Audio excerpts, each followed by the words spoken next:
the moment you even cross 1 rupee beyond your credit limit, the bank considers that as a high utilization. Straight away, it's a negative aspect. Because business this is something stress. which is a low-hanging fruit, which can be easily managed by your accounting team or by you if you monitor it. But again, the moment you don't do it, it contributes towards the negative aspect of the company.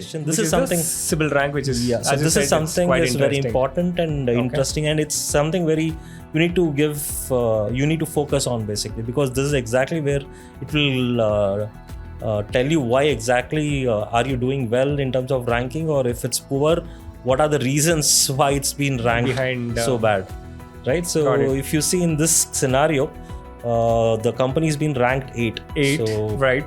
Again, they just tell you how many companies come under different categories. Like you have 59% of the companies is under 4, is it? Correct. They are under 4. Then they're doing well, is what they're doing well. They're doing well. Then you have around 30% of companies which are average, or you can say good. The rest, it's poor actually. 13% is poor. So, got it. So if you see closely for this company, right, you have 3 different reasons. And Nikhil, I just want to tell one more very important aspect. Okay. A lot of the people, they think that all the reasons that are given here for ranking, it's actually negative, which is actually a myth. Because it cannot be that your ranking is only based on all the negative aspect of it, right? You might be doing something good as well. So ranking is it has a positive remarks also, and it has a negative remarks also.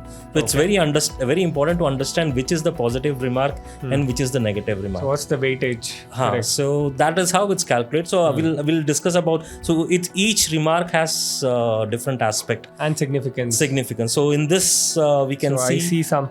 Yeah, so I'll just read it out. The first remark is, I think it's a coding, FFT. Correct, that's an internal code by CIBIL. Coding for CIBIL. And the details are given next to moderate financial flexibility due to moderate amortization of the term loan. So here I think quite technical. What is it? So first thing that you need to understand is what is a term loan basically, right? So we understand literally what is a term loan from a business perspective, where you take up a particular loan for a particular task. Correct. And it's for a particular period. Have to pay EMIs month on month. So it's very specific. And the amortization part. So let's understand what amortization means. So from a simple perspective, it's more like depreciation, right? So let's talk about tangible and intangible assets. So in normal way, let's talk about, let's say for example, you have a car, you buy a car, right? So, and if I say depreciation, that means it's losing its value. The value of the car is getting reduced over a period of time. Correct. So if I say high depreciation, means it's losing a lot of value over a period of, which is very bad, right? You don't want the value of the car to go down. Correct. And if it's a low depreciation, it's good. That means it's losing its value very slowly.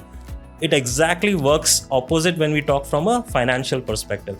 So what from a financial perspective, even the same concept of depreciation is considered as amortization on loans basically.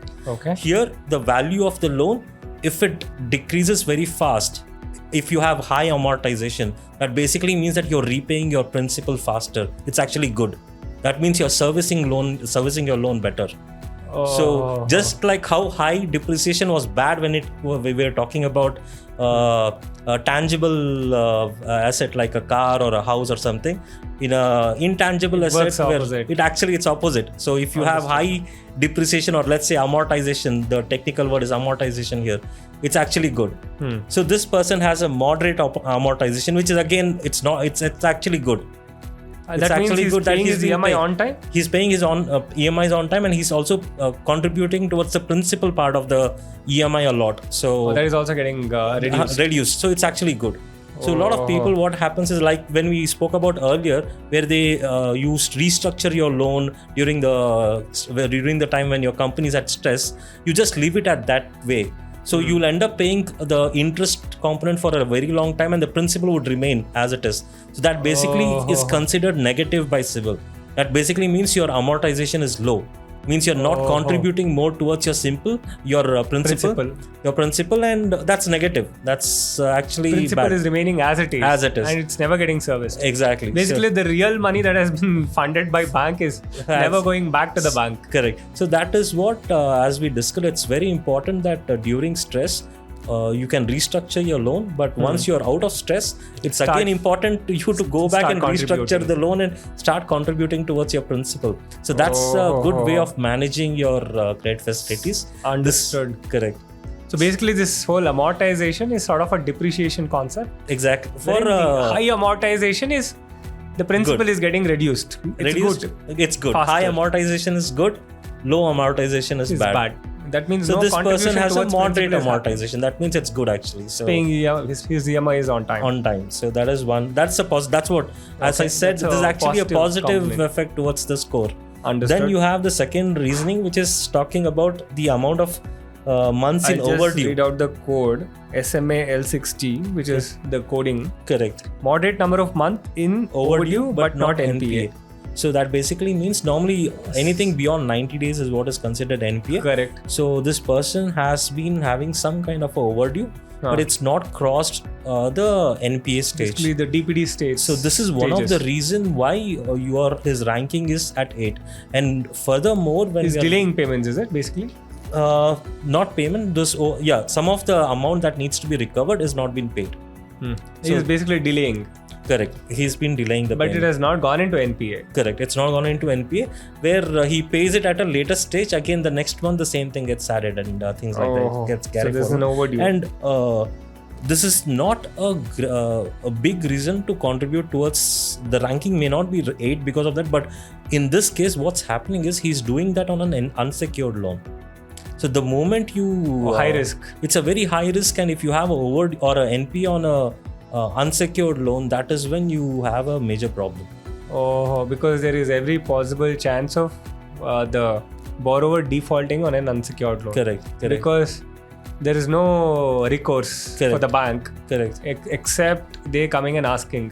Correct. At least in a secured loan, there is a recourse to the property. Correct. Wherein they invoke whatever acts and they can take recourse to the property. Correct. And then the third reasoning that's given here, UTILIR, very high utilization level. So what does it mean? Yeah, this is exactly what we discussed on the first page. This is very much related to your CC and the OD facilities. Maxing out. The moment you even cross 1 rupee beyond your credit limit, the bank considers that as a high utilization. Straight away, it's a negative aspect. Because business this is something stress. which is a low-hanging fruit, which can be easily managed by your accounting team or by you if you monitor it. But again, the moment you don't do it, it contributes towards the negative aspect of the company. Understood. So this is something that we need to actually... This can be easily managed. If you don't do it, it can easily hamper your ranking. The entire ranking. Yes. So I think this is one of the flag which has pushed their ranking to 8. And if you see, they have crossed their CC limit by 1,000 or 2,000 rupees. And that's actually got them the ranking to 8, which is extremely bad, right? Trouble. So, again, they have to build the track back. So this is something that can be easily managed by the company, which they haven't done in the past, and that's why the ranking is 8. So viewers, if your report has this flag called very high utilization level, then you are in trouble in terms of further funding for sure. Because ranking will shoot up to 8, 9, 10, whatever. If your ranking shoots up to 8, 9, 10, then think that your next funding will get blocked. Correct. We're right, no? Correct. Harish? And as I said, this reason is something that can be managed very easily. It's not that... So quote unquote, this can be managed easily. And if you're not under stress. It's purely your... An accounting team's ignorance. Ignorance is what has got you onto that reasoning. Right? So as I said, in this case, they've overshoot their CC limit by 1,000 or 2,000 rupees, and that's got... So in this particular case, they have overshot by just 1,000 rupees. Correct. So that's what has happened. They ignored it. Yes, and month on month. So that's contributed towards the ranking, which is something that could have been avoided. So that's why, as we discussed, it's very important on your CC and OD facility, you manage this one of 95 to 97%. Don't go beyond that, so that when the interest component is added at the end of the month, even with that, it does not cross the limit. Understood. Utilize, as you said, utilization you need to keep it between 95 to 97%. So that even if interest gets added to it, it won't go beyond 100%. Correct. Is what you're trying to say. Exactly. So here what they would have done is they would have utilize 100%, the moment you add the interest component at the end of the month, it overshoots the limit. Correct. So, right? So Understood. this is something very manageable. Now You it's could have- 101% or 2%. and that's a flag. That's a negative flag. So on obviously, that. it's a straight flag. Correct. So the So next section is enquiries. So this is where you applied for credit facilities, and it's an application that you've filled there. So you can see all those enquiries. Okay. There are different banks: Bank of Baroda, Correct. Karnataka Bank, Correct. and the date of enquiry is also there. Correct. Credit type is also there. It's a cash credit, overdraft, So what? and the enquiry amount is also there. Correct.